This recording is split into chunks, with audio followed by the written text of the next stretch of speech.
piece of shit! Jesus, who are you? I'm a fireman.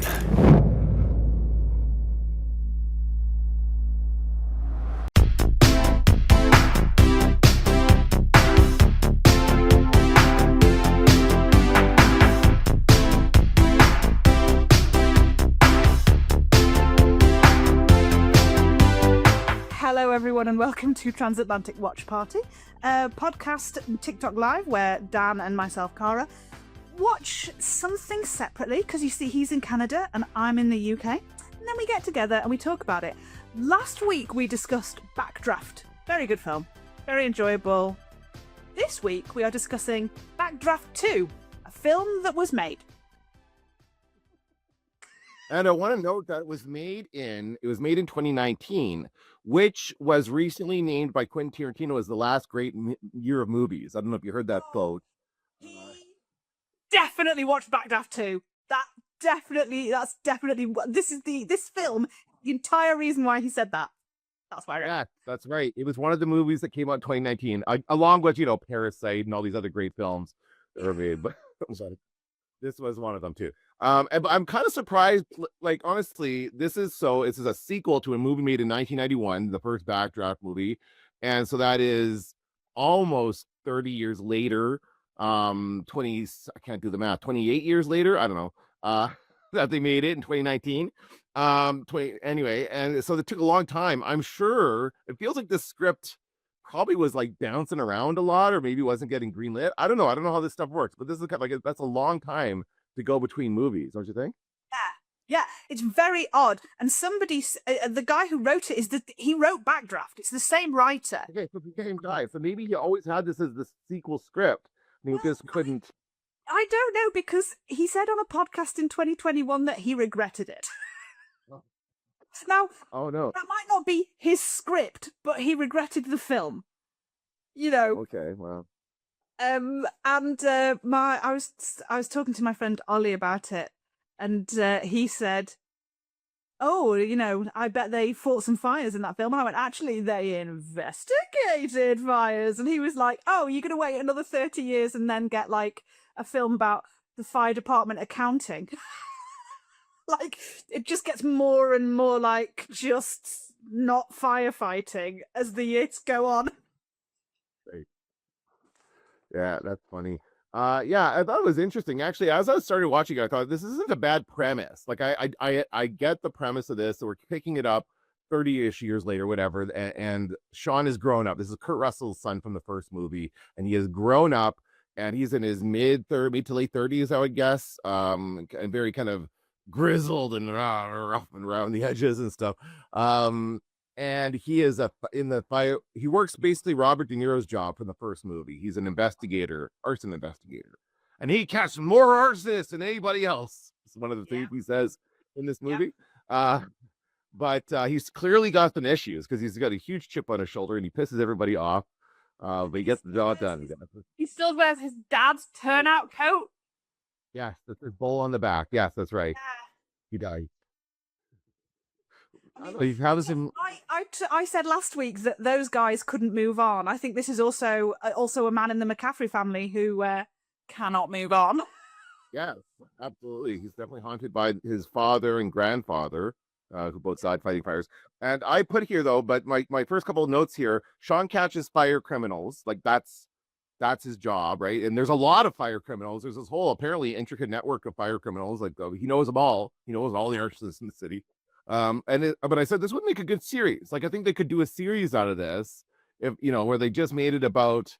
Maybe they have done a series. I don't know, where they have made it about the person investigating the cause of fires. Yeah, so it's not one that I know of, but a procedure about fire starters would be, definitely be interesting. Yeah, I think that's a nice idea to look at the other side of it. And also, I did check, and they are in certain states, they are fully like police, the fire investigators, the fire marshals. Okay. In some states, they're just clipboard book, and they make sure that like corporations are getting things right. But and I say that because for a brief for a brief period of time, Buck in 911 was a fire marshal, and he had a clipboard, and he was a menace. But in other states, they are actually, they carry guns like they do in this film, and they can arrest, and they do investigations. So when the murder cop is like, "Hey, this is fire and not homicide? I'll see you later," and he just he dips. Well, if it's fire, I think I'm done here. He has a couple of catchphrases. If it burns, it's yours. And there's another one. I can't remember what he says. But that guy is like, he reminds me of the police officers in what was the series I was watching? The one with oh my god, why can't I blank on the name? The Baltimore Police, and it's a really good series that everyone loved. The Wire, yes, thank you. He reminds me of those cops in The Wire, where they just want to get those homicides off their caseload. They do not want those cases. And in this case, I mean, I don't know if you want to jump ahead, how much you want to jump around in this, but in this case, let's just jump. Yeah, because anyway, I've got some things I want to just make note of, but the major thing that happens, the major kind of first tragedy, first fire, is a backdraft, but it happens on Halloween, and it happens to some trick-or-treating kids, which is very sad. I was like, whoa, that's pretty harsh. Like 5 kids, boom, gone like that. I'm like, this is a dark movie. Yeah, that was, quite the sort of, let's make this the central premise of the film. 5 dead kids. Oh, okay. And that phrase is said several times. And that cop you're talking about is like, keep those 5 dead kids off my caseload. That's all he cares about. Does not want to have to investigate those murders because they are murders as a person. Absolutely. And then they decide, then they sort of go, well, actually, one of the kids, the kid that opened the door, he wasn't killed by the fire. He was killed by the door, which makes it blunt force trauma. Boom, boom, boom, ding, ding, ding, homicide. And he's like, They just do that to get him to look for the people. They only do that to get him to look for the people who own the house. That's it. Like, just like, which is his job anyway. Come on. Like, someone's got to be doing that anyway, right? Yeah, that really did confuse me, that he just went, okay, it's got nothing to do with me. So then he literally just moved on with his day, forgot it had even happened. But then they're like, well, can you look into this for us? So do they not have those powers? Can they not do the bank statements and all the stuff they need to do for him? Yes, we did. It was definitely a look into that side of things, because we got like the FBI side of things and the fire investigators and the police, and so it was very much the sort of procedural administration part of the investigative side of these kind of things. Can I just say, one of my favorite moments was the FBI guy talking. He's like, we want to talk in private. Is there somewhere we can get food? And they go and stand in front of the guy making the hot dogs, and he's just state secrets. Just oh, they had a missile and they've stolen the missile and this is gone. They did that and it's all fake. And I'm like, somebody pointed out, I looked up the goofs obviously, and somebody pointed out that the grill isn't on. I was like, I didn't notice that, but I was like, well, he probably turned it off because he was too busy listening. Because he's like, I'm going straight to the newspapers with this. Great, yeah. I mean, and I also think that another point I had here is that there's a lot of eating scenes in this film, an abundance of eating scenes. Like there's a lot where he's just eating, and if someone comes up to him to say something, or they're having lunch. This is one cafe they keep coming back to, and then there's a whole thing with that daughter of the restaurant owner. Well, that is like, that thing. There are, and I don't want to call them plot holes. Just plot forgetting. Like because they put her in there, and it was obvious that they were like flirting. And I was like, oh, so what we're going to have is them flirting in the restaurant, and then we're going to have the scene of them having the sexy times. That's what we always have. That's how these films work. Whether it's on top of a fire truck or not, they're going to be having the sexy times. But they never had the sexy times. He never mentioned her again. And then there she was, like, in his house, and they're in a full-blown relationship. And I was like, what? Why? Skipped ahead, I guess. We never mentioned her. The other person, the other, like, plot device that just got completely abandoned was Kunz, who was that guy? The ATF guy. He turned up, Yeah. and I was like, oh, he's in on it. You know, they've obviously got a past, blah, blah, blah. They're not happy with each other. They're rivals in some capacity. And then, like, they discover that, you know, they don't think he's done a good job and he's marked something down as accidental when it's actually arson. And I was like, oh, so he's in on it. And then he gets to take over the investigation. And then we never hear about him again. Yeah, what was the point of him? Was it just to have another guy who's just as much of an asshole as the main character in this movie, or even a little bit more of an asshole than the main character? Just offset that a little bit. Because the main character is an asshole. He is very much a jerk to everybody. But I did get the feeling, though, they're trying to kind of set up... They would just got to find a way to make people care about and like the main character. So let's just get someone who's slightly more of an asshole than he is.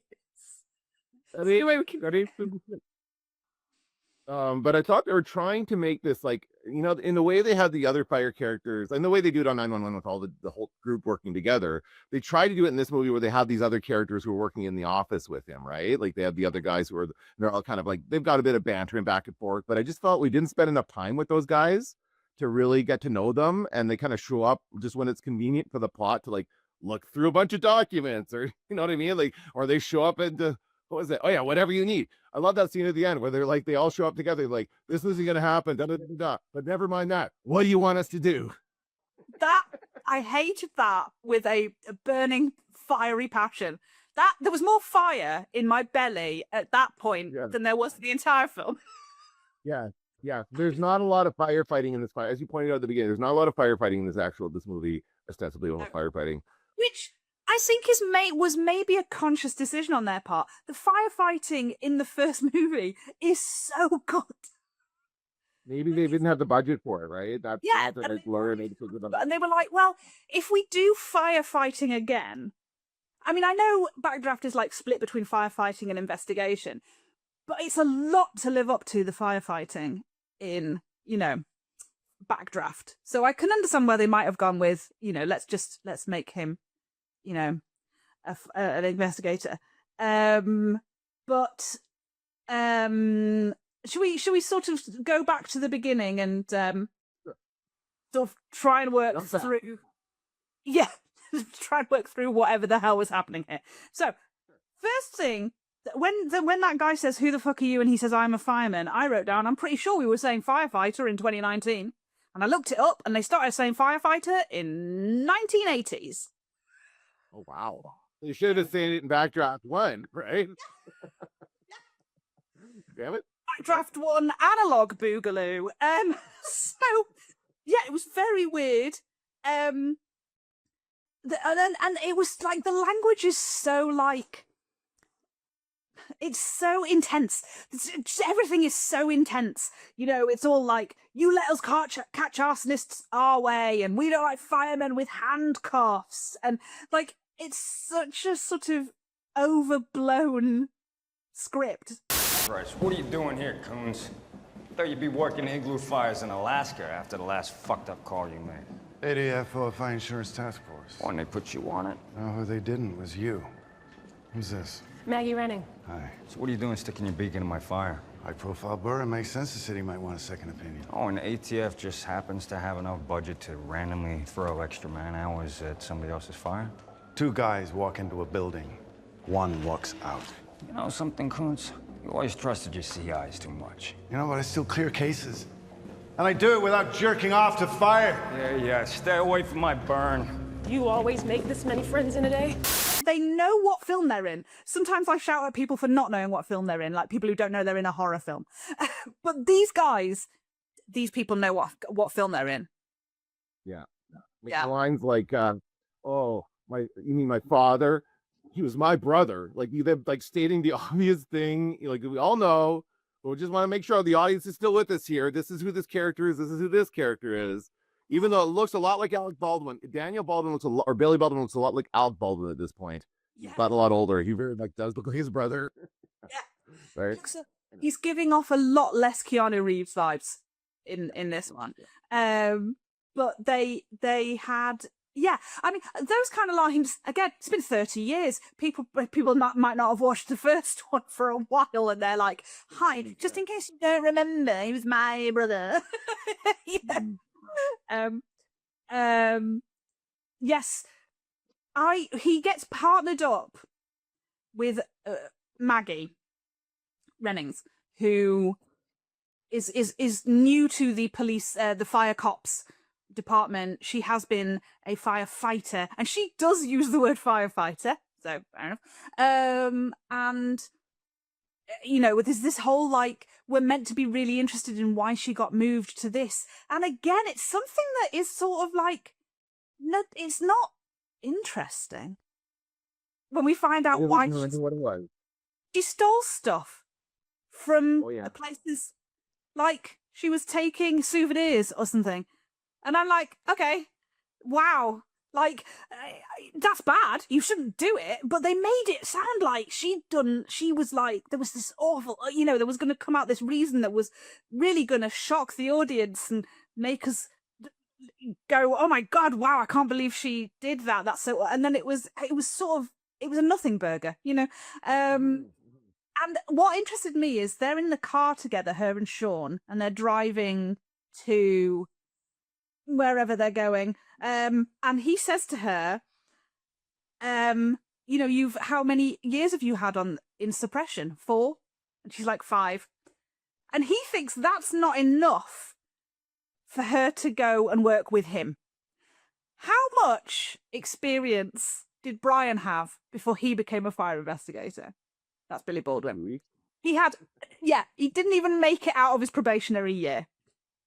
And I pulled them up on that at the time, and now they've made my point for me.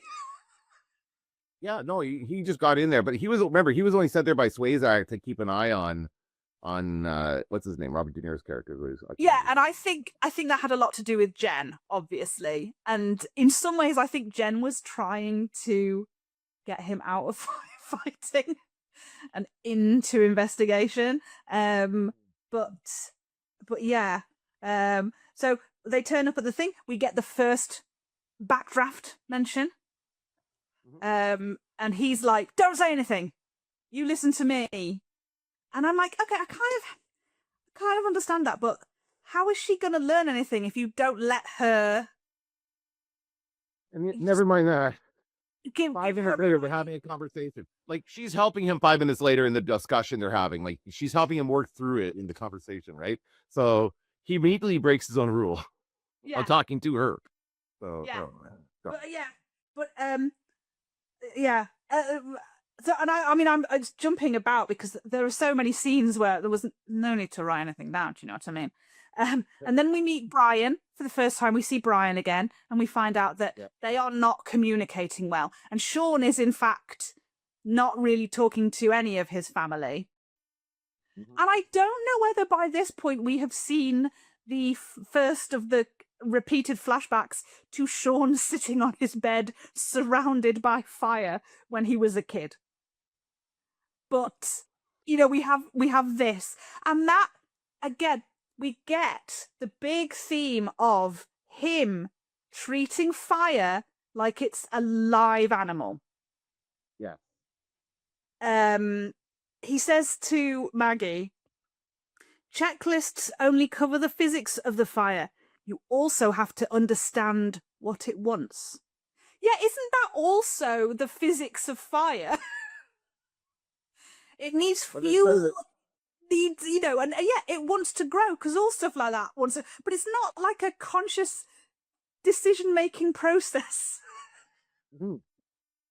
And so again, the dragon, we get more Ronald, played by Donald, in this film than we did in Backdraft, and he's just brilliant.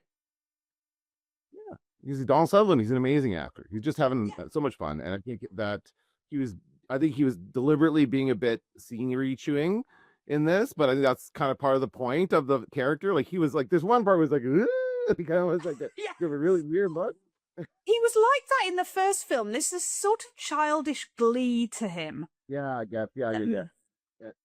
you know, because when Robert De Niro's trying to catch him out, when he's like, oh, I've done bad things to the probationary board, you know, and then he goes, oh, what do you think of this? And he's like, you know, he definitely, he really does enjoy what he does. You know, they say if you do what you love, you'll never work a day in your life. And that arsonist has never worked a day in his life. He loves it. So I think because he's older now, and nobody's ever sort of dealt with his issues, they've just put him in a facility, gone, all right, let's just leave him there. He could, why not? Why not be an eccentric old geezer? You were eccentric enough to start with. There was one moment where I was like, oh, there's his Canadian. He said a boot at one point, and that was really fun. I don't do that, do I? I don't think I do that. I think that's an Eastern Canada thing. Oh, right, okay. I've not really noticed you do it. Say about. About. I think I would guess you were Canadian. But I just know, as I just finished editing a podcast for a friend, and he interviewed a friend who was from Ontario, and that guy was like house. He was saying a boot, how, like there's a very, very strong Ontario accent yeah. and that is where Donald Sutherland is from. So it's very, very fair. And the main guy in this, Sean, he's English. Oh, okay. And there was one point where just towards the end of the film, he said, "Get down on the ground, both of you," and the both was just so English. Okay, interesting. I didn't catch that. Oh wow. Oh, and we discover that Sean is like his father, living in an unconventional area of, you know, because he's living in like an abandoned factory, and he's got his own laboratory there. Where he like does all kinds of fire experiments and tries to recreate the conditions. He tries to kind of reverse engineer what the arsonists are doing. So he like builds his own vent, and he makes his own little electric. He's got the same electrical panel somehow. Does he go out and buy these things? I don't know. He didn't seem to do anything. But you said it's not him like roll out of bed and start building this stuff. And then he's like talking to the fire. He's talking to himself at some point. Yep. I believe he was. But it's a huge factory or whatever it is. I thought it was like an abandoned warehouse, whatever. It's this huge space. And you know when you see that space that is going to go up in flames, it's like, right? Like that's just like, I'm like, oh, okay, this is getting torched by the end of this film for sure. Yeah, but the question is, does he do it? Or does someone else do it? Because he's constantly setting fires in there. And we do meet the best character in the film, the dog. I knew you would love the dog. But the dog is adorable. I thought that it was interesting that throughout this movie, while these things are happening, he's got this dog and he's got this girl show up. So he has like making these. I guess the whole point is that he's making these personal connections and finding things to love in this world that he seemingly hates at the beginning of the movie. Right? He doesn't really seem to love anything, and then this dog is the first kind of. If he starts to engage with other human beings, he might, you know, start to engage with the world again, and he might become a better person. However, he does refuse consistently to name the dog, because he keeps saying, if I name him, he's mine. And he's like, I'm just, you know, and he says that line at least 3 times. I have to say, while we're on the topic of the dog, he is so smart. The dog knows exactly when a timing plate is going to be triggered, or when the pressure is too much on the bed in that situation. The dog's like, the dog was reacting purposely. I'm like, wow, that dog really knows his stuff. Yeah, that is, I mean, reincarnated, you know, the McCaffrey dad. Yeah, I think that's who he is. Yeah, he's Kurt Russell. Both Kurt Russells. He's the granddad and the dad in dog form. Because yeah, he goes to the fire, to the scene of the crime. And he's walking in there, and I know it's still a scene of the crime because it's still got like the tape up stuff. I don't know that you should be letting a dog in. No, not at all. No. You probably also shouldn't be eating in there, but I mean, who am I to say? And then the dog figures out, you know, them putting putty down to trap the fire. Smart dog. Genius. Now, isn't it true that if you have a scene in a movie where someone is eating, that means that person has to like take a bunch of bites of that food because they're doing take after take after take, right? Would that not be the case? Which is why a lot of people move, you know, they don't eat when they've got a plate in front of them, they just move it around. because they don't want to be eating and eating and eating and eating, because depending on how many takes you have to do, yeah, that's a bit of a nightmare. The only time I had to eat on stage was I had to stuff an entire small cake in my face because I didn't want to answer a question at like a big dinner party or something, and I was very nervous because it was the opening night, and I stuffed that cake in my face, and I was like, I don't think I can swallow this. I don't think I'm gonna. I don't know what I'm gonna do. I did. I managed not to throw up on stage. always a good outcome of events when you don't throw up on stage. We also discover about Sean that Sean has a past. 2 guys walk in, 1 guy walks out. We get that line about maybe around 450 times in the film. They really want us to remember that he went in there and there was a guy in there, and when he came out, the other guy didn't make it. And did he kill him, or did he? Whoa, what did we do? And then we find out that no, just normal fire stuff happened. Yeah, although I mean, by the end of it, they're making him look like a psycho. Like he's just as bad as Ronald. The way he's in the beautiful, and he gives this little moment at the end where he's just watching the fire. Where was this guy the whole movie? Because he was not doing that any other time, right? No, I don't know. but also that made me. I thought was a callback to Backdraft 1, because Ronald says to him, "You paused for a moment just to admire it," when he's talking about this fire where 2 guys walked in and 1 guy walked out. And that made me think of the point in Backdraft where I think I should have realized that Axe was doing it. When they get out and they're at the high rise, when they go up in the lift, and I'm like, why are you going in a lift, you psychopaths? He stops, and you get that shot flying in towards him of him looking up at the fire, and I'm like, oh, yeah. So I thought that was quite a nice callback, actually. But yeah, it makes sense. Now, should we get to what this movie is really about? The real motive behind all these the 5 death of the 5 kids, as it turns out, missiles, or 1 missile, apparently only 1 missile. 1 missile, yeah. Because usually it's more than 1. I would say that anytime missiles are involved in any kind of plot, it's usually like a case of missiles or a shipment of missiles, where it's like an arms deal, a big arms deal. It reminded me of the latest season of Reacher, which is all about an arms deal. And it's about him trying to find where the arms deal is going to take place. And it's crates and crates and crates of missiles. It's not just 1. Yeah, but I think this is a new missile, so I think it's the technology of it. It's a prototype. It's a prototype of missile that they can use to make more bad missiles. Okay. Yeah, and so the people who own the house that was the first Backdraft that we saw, they were the people who created the missile.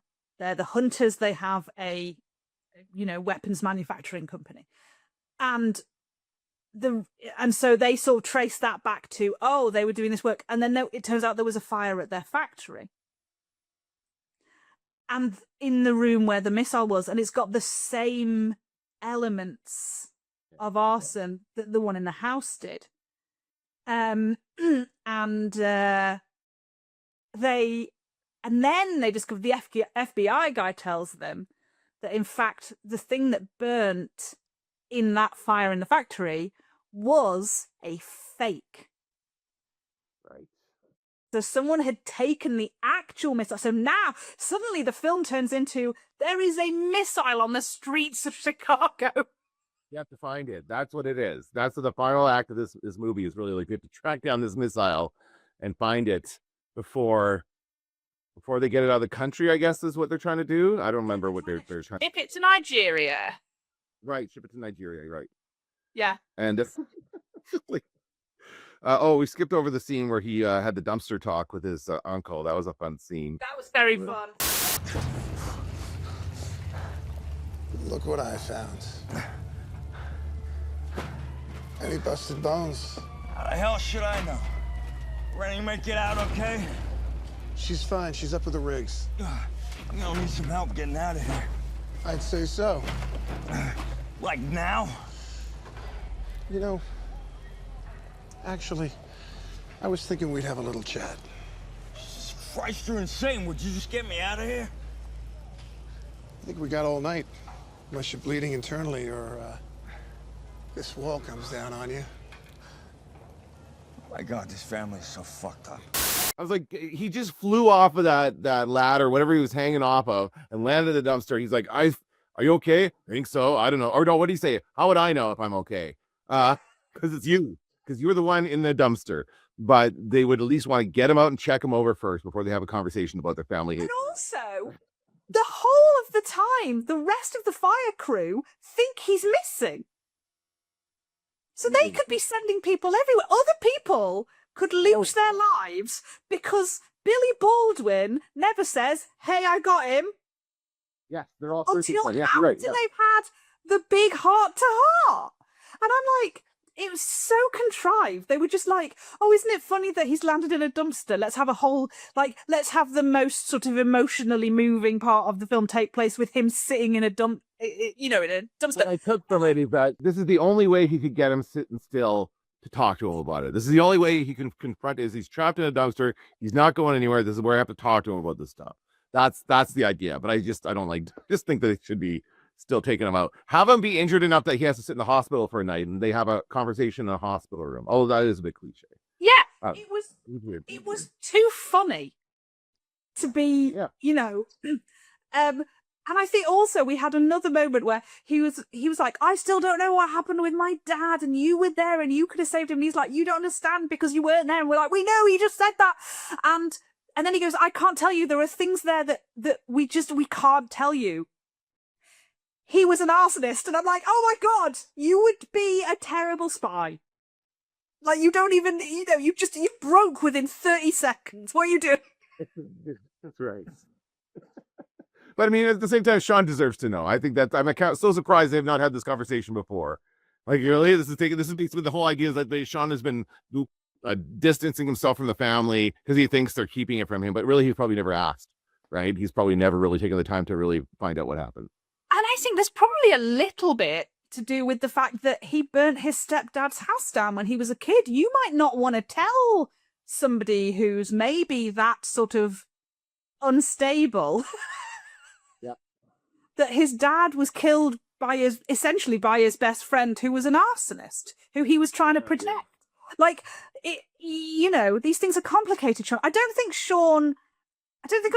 considering his job and the little details that he looks into, I don't really think he understands nuance. No. He's a very black and white thinker. We have that scene where he figures out who has set a fire because of the call he hears over the radio, and he goes, oh my God, the roof's going to collapse and they're going to all be trapped in there, and I know this, and so we have to go there so that I can tell the IC. And I'm thinking, didn't you just hear it over a radio? Yeah. Could you not use said radio to contact? Just tell somebody, why do you have to drive there? And then he has to go down and run into the building, right? And get out, like warn them verbally. No, he turns up. What he does is he says you have to get everyone out, but he doesn't really do anything about it because then he climbs up on the fire truck to overlook, because arsonists are like, murderers who go back to the scene of the crime. Right. So then he sees the perp. He chases him. The perp, I can't remember whether the perp jumps out of a window or he fumbles him out of a window. But anyway, they end up out of a window. Maggie has to rescue them both. The perp gets a bump on his head because he knocks against the wall underneath him. And then he pulls him in and Maggie's like, you have to, and I'm like, I don't even know what building they're in, but it's not on fire. And so she goes, well, you have to go and get an ambulance because he's injured, And then Maggie and this perp have the world's most intense conversation. There is literally nothing happening around them. It's not like there's smoke filling the room. There is no reason dramatically for them to be talking as though, oh my God, everyone's going to die. So you really we can move beams on your fires, huh? It brings them down fast. Clients like that. No roof also means an insurance total on the building. It also traps firefighters. I only do commercial vacants. I don't kill people. It's nice to know there's still standards in the world. Yeah, not like that freak show in Lincoln Park. The Halloween fire? I wouldn't touch that for 3 times the fee. There is no reason for it, and it is the most falsely intense conversation. And I should have some sort of professional pride. Like, he doesn't kill people. I never kill people. He just confesses everything. First of all, he just like, no, I don't even know if she read him his Miranda rights or any of that stuff, like the right to remain silent. Or I don't like, I have to do that, but he's just confessing. He's just saying everything, like that he is an arsonist. And, but there's a code of honor apparently, and he doesn't kill people. And anyway, oh, is he Superman? What's going on? Because he's like, yeah. And again, what is it with people just talking instantly? Sean does it. Billy Baldwin does it. The perp does it. The arsonist does it. Like, everyone except Donald Sutherland is giving up information so easily. Yeah, and I'm still not. I'm not really. Don't know. I'm not sure what Donald like. What does Ronald contribute in this in the end? Well, it's because the guys advice. So anyone could just show up at this place and get and they photocopy their driver's licenses, which are probably fake, and show up to this guy to get advice about how to set these fires to kill the people that they need to kill to get the missile, and Ronald's just giving them this advice. He says, I just talked to them about the dragon. That's all he needed. He was like, but he's telling them how to set these fires, right? But I didn't tell them anything specific, but you should look for somewhere that uses a lot of propane. Right, yeah. Right. Oh, man. Can I just say, somebody did at one point, and it was the girl when they were in the restaurant, she did say pop quiz, and I was like, oh, speed! Yay! Because I do think that a Backdraft sort of have a similar vibe to them. Yeah, the same era. I thought the whole point of her character was that scene. I think they just came up with a clever back and forth, this whole thing where they're like trauma dumping on each other and says, and by the way, we've seen this before. I think we've seen similar scenes in other movies where they like compare their battle scars, or in Jaws, it's literally comparing scars, but in other films, they're like comparing their dating battle scars. I can't think of a specific example right now, but I'm sure I've seen this before. And they're just like, and I don't get it. Why does her dad, and she doesn't talk to her dad, but she's still hanging out at the restaurant? Like, that's okay with them? I don't. And also, you make him feel uncomfortable. He told me, but I thought you said you didn't talk to him. And why are you there? And this is so weird. He seems to be okay with it. Like, why is he letting me stay here if he feels I'm making him uncomfortable? That was never made clear. If she was actually right about that, or if she's making that up. To be fair, if someone makes you uncomfortable, you're way more likely to leave them alone. So I can imagine why he is going there all the time, because he doesn't know he's making him uncomfortable. And the other guy is just like, I'm just going to leave him be. I don't like him. Because, as he says to her, and I don't even know what her name was. I'm sure we must have learned it at some point, but I don't remember. He said, everyone I know is either scared of or for me. I was like, wow. I think maybe you should go to therapy. I got to tell you, while we're on the line, talking about lines, my favorite line, I wrote it down, because it's from the ATF guy. What was his name again? Kunz. This is the second time he shows up. When he shows up for the second time, and he's like, what are you doing here? And he says, talk to the badge, the gold federal one over there. Such a stupid line.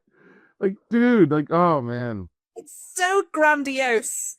It's got, That's right. And again, there was no point to his character. You're right. There's absolutely no point other than to show up and be kind of annoying to Sean every once in a while. He doesn't do anything. So once we get onto the missile stuff, this is when we also get Rogue Sean. Because the guy who went out of the window is, like pressing charges for assault or whatever. Right. So he can't be on the case. And so they bring in Kuntz, which was when I thought we were going to get like, oh, he's in on it. But that was like the last time we saw him. Never mentioned again. Because Brian goes, no. Sean goes fully rogue. And his, but just before then, we've had the bit where they get, he and Maggie meet the other arsonist. There are so many arsonists in this film. There are 5 arsonists in this film.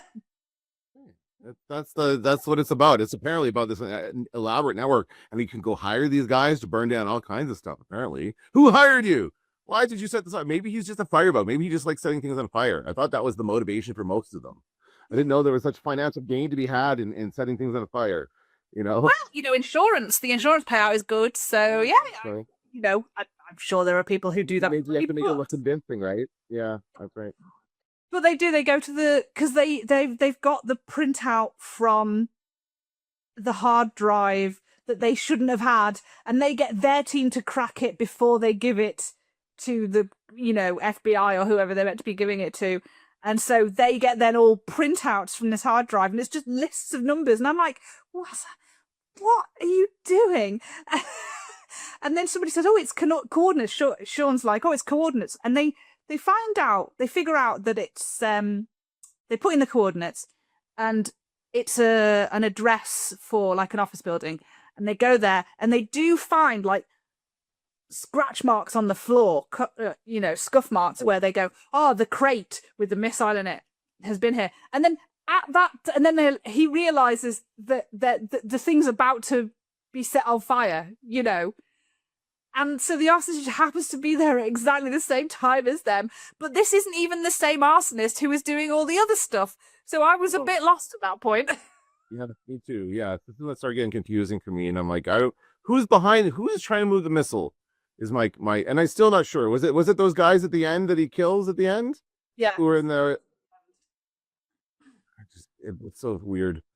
Because what he ends up doing, and he gets his girlfriend narrows it down because she has this knowledge of oil. She's a geologist, right? Oh yeah, that's her profession, because she works overseas in the Middle East, and had this thing about using tracking devices on their equipment. His equipment was stolen, so like they're probably doing that. This looks like that. These coordinates or whatever. She can see that. So that goes, oh, okay. And then they plug that into the thing and say, oh, yes, that is what it is. It should be in this area. I mean, cell phone towers, yes. Yeah. So they pinpoint it to still a huge area. And they still say, like, it takes us forever to search all the storage yards in that area. I'm like, how many storage yards could there be? But I get this Chicago, there's probably a lot. And a lot of people there. Also, they don't know if it's still just in a crate or if it's being shipped, or they have no idea what, and it's in quite a small case because there's only one missile. So it could be anywhere. And that's when he goes to see Donald Sutherland again. And they have a conversation. And that's when we get the full story about what happened in the church. Was it a church that was burning down? Yeah. Yeah, where 2 guys walked in and 1 guy walked out. And what happened was Sean went in.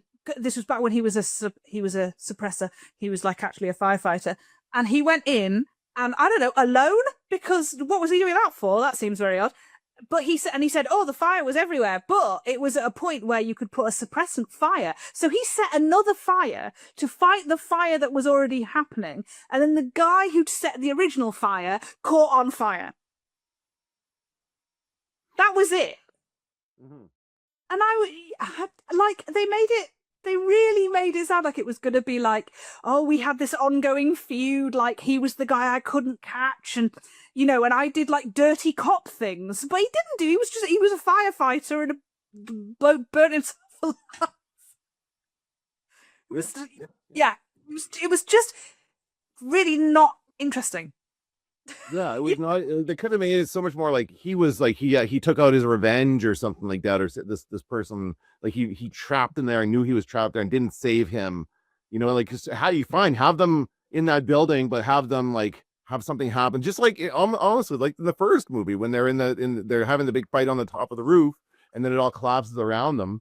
Have something like that happen, so that the one guy dies, the other guy gets saved. Just something more interesting, right? It was so boring, so not just everything.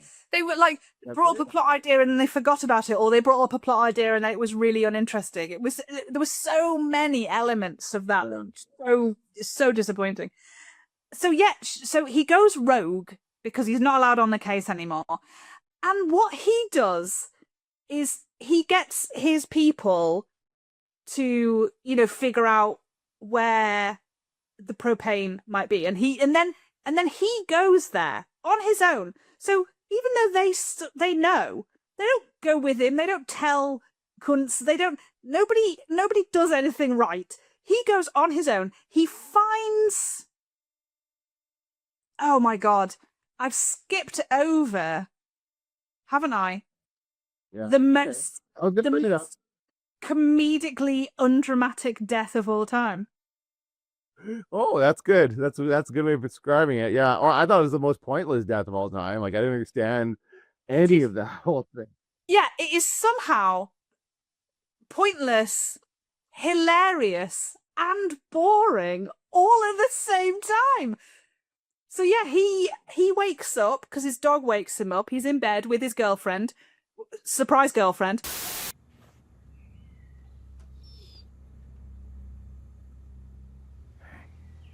Hey, wake up. Wake up.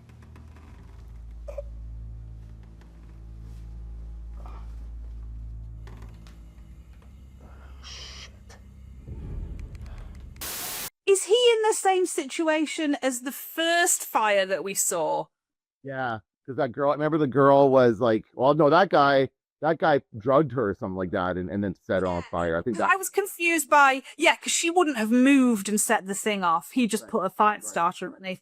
But yeah, so he's got on a pressure point speed. He's got a pressure, thing, and if they get off the bed, because they can smell gas, that's gonna light the place is gonna go up.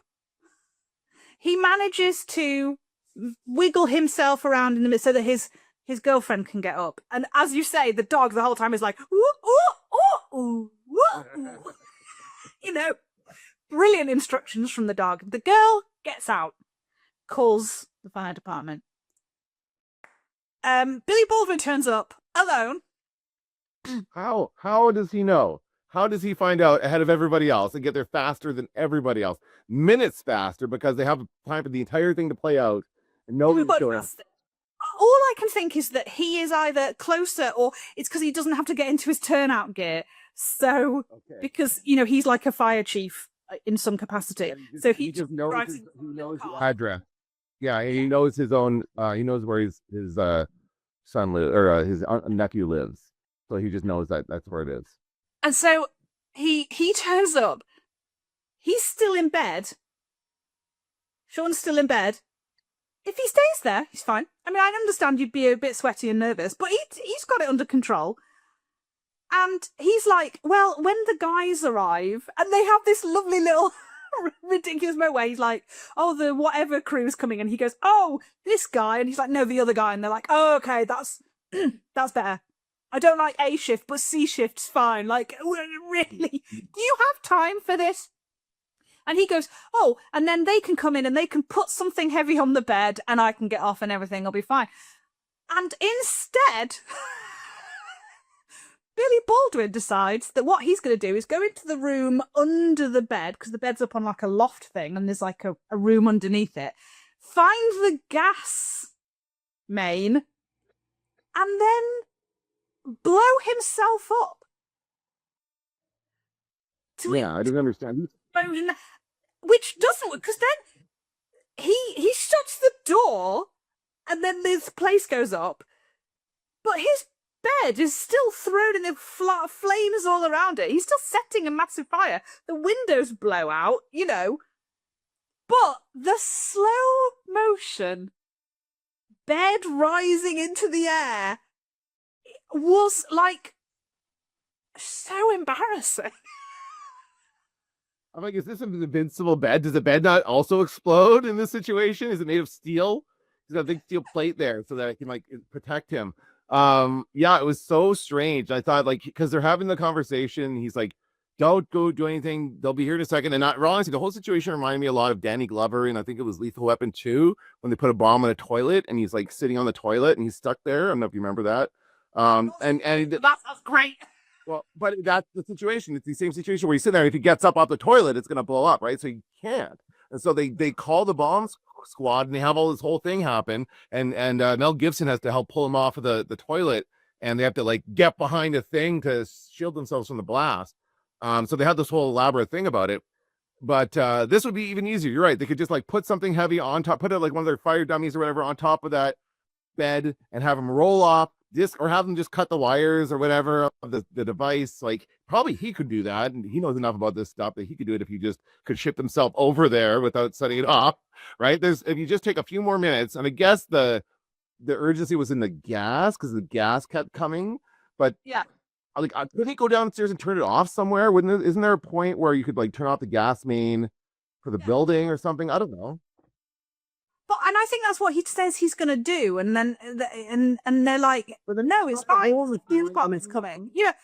I don't think he's intending to blow himself out. He said something about getting the gas away from him. I think he's trying to make a draft or something so that the gas will go down into the room instead of being up in the main part. But then he's chopping away, and then there's freaking wiring there, and then one of the wires sparks and sets it on fire. I don't know. The whole thing did not make sense to me at all. He 100% knew he was going to die. And I don't know why they did it. I don't know why they were like, oh, we need to have the other McCaffrey die, because that's what happens in these films. McCaffreys die by fire. Because then we go to like his funeral and he's got a young kid. Like, why are you sacrificing yourself in this really fucking ludicrous way? You are an embarrassment. It's so weird. So it was so badly done. It was a bad idea in the first place, and then the execution of it was terrible. Yeah, absolutely. So Definitely, if they wanted to have the character die, they could have had the character die in so many different ways, better ways, would have that happen, because there's no purpose to it again. And I guess, the idea is that the explosion took place down there instead of up near the bed, so that it was further away than it would have been, so the bed survived. But he's just got a few cuts and scrapes on his face, and he's fine. That guy gets into a lot of beat up situations, but he's okay. Like he gets thrown from the thing into the dumpster, and he's okay, and his bed blows up, and he's okay. He's pretty good, pretty invulnerable. Lucky duck. But he, and the reason I skipped over that is because I wish it didn't happen. So back to Rogue Sean. Sean is now he gets like a Geiger counter, like a giggity machine, like a. No, this is for sniffing out missile. But again, the missile doesn't necessarily have to be fueled as it's being shipped around. Like I certainly wouldn't want that, but it is, as we learn later, it is fueled. But that's not how I would definitely not ship it like that, right? You want to fuel it different. That is a huge health and safety violation, and these people should care about that. But first of all, he finds the propane plant, and he finds the little gadget that it explodes. Because he's realized it's not black. We're well beyond backdrafts at this point. There's no backdrafts to be seen anywhere near the end of this movie. It's all like set things to explode and like timers and different plates and stuff. It's not the thing about the backdraft where it cooks and it builds, and then when you open a door, there's just really the one main one at the beginning of the movie that kills the 5 kids, and that's it. Yeah, no, there was the backdraft was also the one in the factory where they stole the missile from. They did the same thing there. But yeah, the office building, that was just, a fire. And this propane tank was a distraction. Because when it doesn't go off, he says to them, like, no distraction today, boys. So he finds the shipping container, because that's next door to where the propane was. So he finds the giggity, and he finds the shipping container. And then he opens it and looks in it, and it is the missile. So he locks it again, and then goes, and he like sprays it so that he remembers which one it is when he's walked away. And then we see him just sitting on, like, doing a stakeout, like with his little binoculars, waiting for these guys to turn up. And then these guys turn up, and he says, a lot of people are looking for you. Like, he goes, ooh, a lot of people are looking for you. And I'm like, yeah, did you tell any of them? No. He's still relevant. Well, I guess he does eventually, because they do show up at the end of the movie. So I don't know when that alert went out. Well, I think that's Maggie. because Maggie's figured out where he is, so Maggie turns up. So I think maybe she's called someone and gone, "Hey, Psycho's on the loose," and I don't mean the guy's stealing the missile. I mean him. I mean my partner. That's fair. Yeah, I think you're right about that. And and so he like watches them drive away with it, and I was like, at that point, I hadn't realized what the other explosion was meant to be, but I was like, you just gonna let them drive away? And then they stop on the corner because they're expecting the propane to go up. What the hell's going on? Should have gone off by now. It should have blown already. They're not just gonna let us drive through with the goddamn load. Hey, show me your hands! Show me your fucking hands! So he like, pulls his gun and he's like, "Get out of the gun! Get out of the truck! Get out of the truck!" And Not even deal again. Would have been much easier if he called SWAT or like the regular police there to apprehend the suspects as you were supposed to do. No, not what he did. It's a case he's not meant to be on, so that's why he's like, "Oh, I've got to do it by myself." But you don't have to do it yourself. These are incredibly dangerous people. And then he decides that he's gonna get them out, and he's gonna be like, "You're under arrest, both of you." And then he turns English, and Maggie's running in, with her gun drawn, and then one of the main guy, pulls a gun. So he shoots him, then he shoots. Then he gets shot and shoots the other guy, and then Maggie's running towards him, and then that guy wasn't hurt, so he shoots her. So, it was a very sort of was it Reservoir Dogs situation? They're all just going to shoot each other. Although a little more engaging, I'd say, with emotion. Like she's running in there at the last minute to save him. I thought that was kind of nicely done. And it's not a standoff in any means. It goes down very quickly. Yeah, and the one guy gets away and gets under the truck. I thought that was strange. The one guy that gets shot in his side and kind of moves away, and he's like under the truck shooting at them. And then he like wants to, I don't know, prove a point because he finds the guy who shot Maggie. Now, if he shot Maggie, that's very upsetting.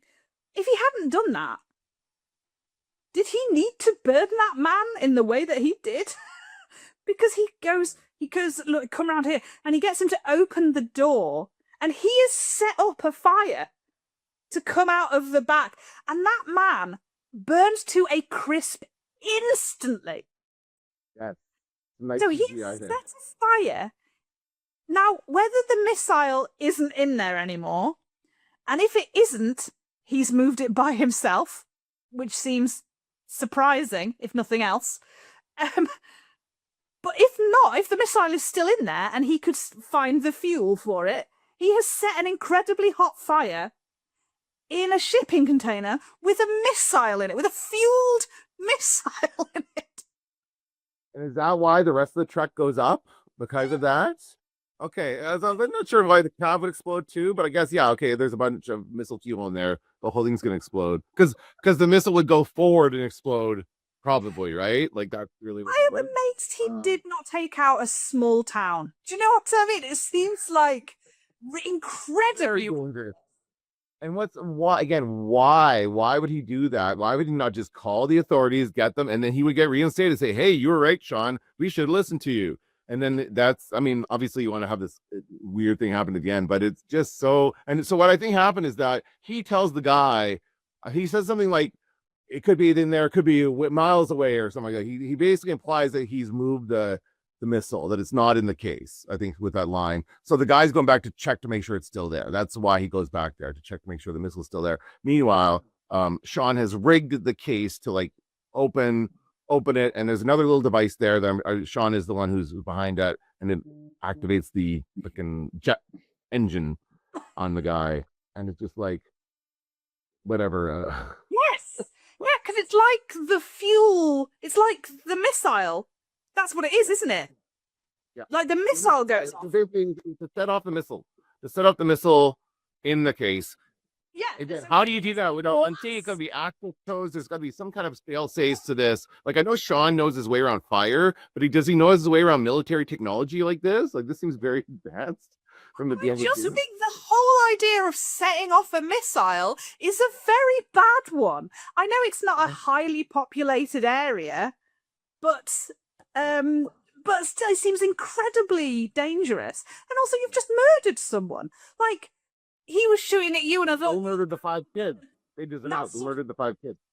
yeah, and that, like, but like, you don't get to be judge, jury, and executioner. That's not how it works. Right. Due process for, if you don't give due process to everyone, you give due process to no one. We all know this. Can I just say, there was a good line from Ronald, played by Donald. He said, "Our minds are very similar, except, of course, you're insane." And you get, that's such a, like, the psychopath, the guy who's in the psychiatric hospital is calling the main character insane. But in this case, I think he's genuinely right. Genuinely right. And then it's all up in flames, and he rescues Maggie, and they're looking at the fire, and she's like, "You're completely crazy." And he's like, "Isn't it beautiful?" No, it's not. It's a semi truck on fire. And then he gets a happy ending because he goes back to his warehouse, and he's with his girl, and the dog is there, who he refuses to name, and they get to, like, drive off into the sunset.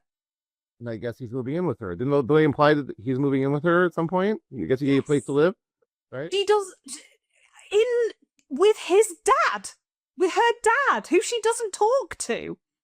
And who he makes uncomfortable. Yeah, so she goes to that restaurant, and she's like, "I've got a spare room." So they're not like moving in. He's gonna have his own room. But yeah, somebody, can I just say, it's one of the reviews I read on Letterboxd. It gave it 1.5 stars, and it said, I wouldn't cross the road to piss on this film if it were on fire." That is harsh. I was like, wow. I just thought everything didn't go anywhere, and it was just a very pointless film. I thought it started strong. I thought it was a good central premise for this movie at this time, and then it goes completely off the rails with the missiles thing, and with like there was missiles, Billy Baldwin, and the way he goes, and then the ending. Those 3 aspects to it were just like, what the heck is this? This is not. It does not make any sense to me. I mean, when it starts, like the very opening, we have that moody sort of film noir voiceover, and I was like, "Who are you?" Like Rorschach from the Watchmen. Do you know what I mean? Like, it's very that kind of feeling. And then we almost immediately have that line of, "Who the fuck are you? I'm a fireman." And I was like, this is going to be a ride. Immediately. And then the thing is, it turned out not to be a ride at all. It just happened, No, you're right. And there's definitely not enough fighting scenes in a movie about firefighters. But again, I think that was a budgetary consideration, because it still seemed to be like, even though they got some good names in it, it was still fairly low budget as far as the settings and the execution of it. It wasn't like a crazy big budget movie. Yeah. But, yep. Yeah. And it was released. I did see it was released directly to streaming. It was not like there was no theatrical release for this. It would have been, back in the day, it would have been direct to DVD. But the funny thing is, though, I can see this doing well at a rental store. Like, if it was on the shelf next to Backdraft, I bet you people would rent it, just like we did, right? We just like after watching the first one, let's watch the second one.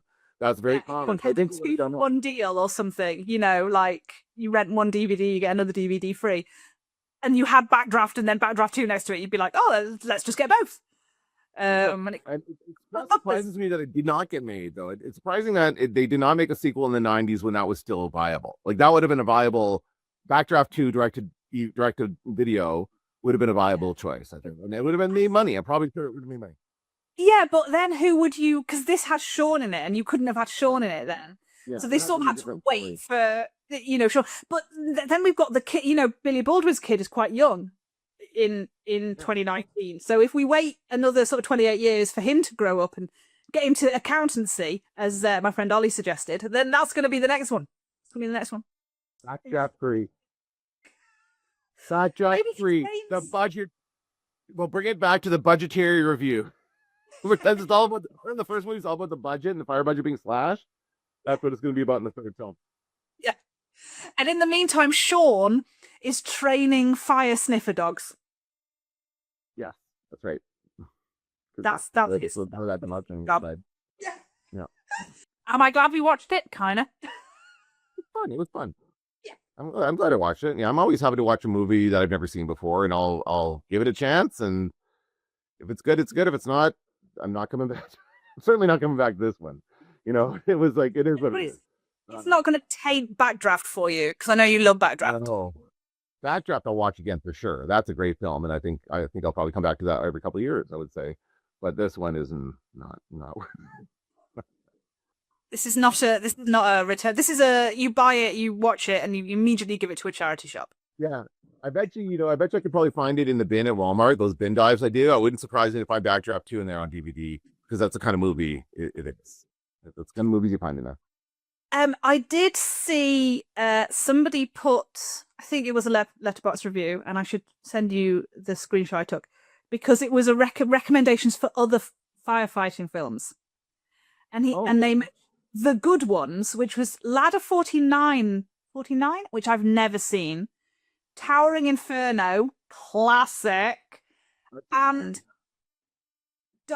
Dante's Peak, or like Volcano, or something that, you know, one of those sort of disaster movies, which I also haven't seen. So that was quite interesting, because I didn't know that would have anything to do with firefighting. But and then they mentioned the ones that were like sort of daft but fun for firefighters. So I thought we could consider those. Unless, do you have an idea about what we should watch next? I think we should go with Ladder 49. I think that is the most direct firefighting one, because I don't think Towering Inferno is a great film, but it's not really about the firefighters at all. It's about the people in the building surviving. It's a survival. Well, 70s. Oh my god, a 70s disaster film is so my bag. Well, I love them too. Maybe we'll watch it then, because I would love it too. I would love to watch that one too. I really love those. I most recently watched Earthquake. Earthquake was a good one. Oh my god, I love Earthquake. So brilliant. I went on like an earthquake ride or something at Universal when I was a kid. I was so excited. But because we don't really have earthquakes over here as well, so that was very exciting for me. I don't have the other thing we could consider watching as a throwback, as a nod to 911, is the Poseidon Adventure. Oh, sure. It's been a while since I've seen that one. They did that, and is it, whether we watch the newer one or the older one? I would go with the older one. I forgot there was a newer one. Yeah, I would go with the Shelley Winters. It's a classic for a reason. But I did enjoy the newer one. I did enjoy it. So that could be a consideration as well. But should we do Ladder 49 then for next week? Let's do Ladder 49. I've never seen it. It's John Travolta. Is that John Travolta? I have no idea. I think it's John Travolta. Like, I vaguely remember the trailers for this. But it's really, like, there's not a lot of firefighter-centric movies. Like, the ones that are really focused on the firefighter job, this is, like, the three. I think this might be it. I don't think there are any other ones, really, that have done that. So it's interesting that they haven't, even though it's a popular category for television, as we've seen. Yeah, it's interesting. But yeah, let's do Ladder 49, and then we'll move on. Maybe we'll move on to 70s disaster movies. There's nothing saying we can't just do whatever we want on this, and with categories. We are fully grown adults. I just said adults. I'm English. Adults. We are fully grown adults. we can do whatever we like. So I kept rubbing off on you. Is that what's happening? Yeah. Let's do there are a lot of words that I go, oh, am I pronouncing this in the research, schedule, and I get, I worry that someone's going to pick up on it. I've been very influenced by American media. Okay, so just one final thing. Out of 5 stars, what would you give Backdraft 2? Electric Boogaloo? I gave it 2 on Letterboxd. I was like, that's reasonable. People did a job. They put in a shift. Well done. But other than that, let's all move on with our lives. Yeah, I think so. I agree. Okay, brilliant. Well, this has been fun, and we shall do it again next week. Sounds good. All right. Bye.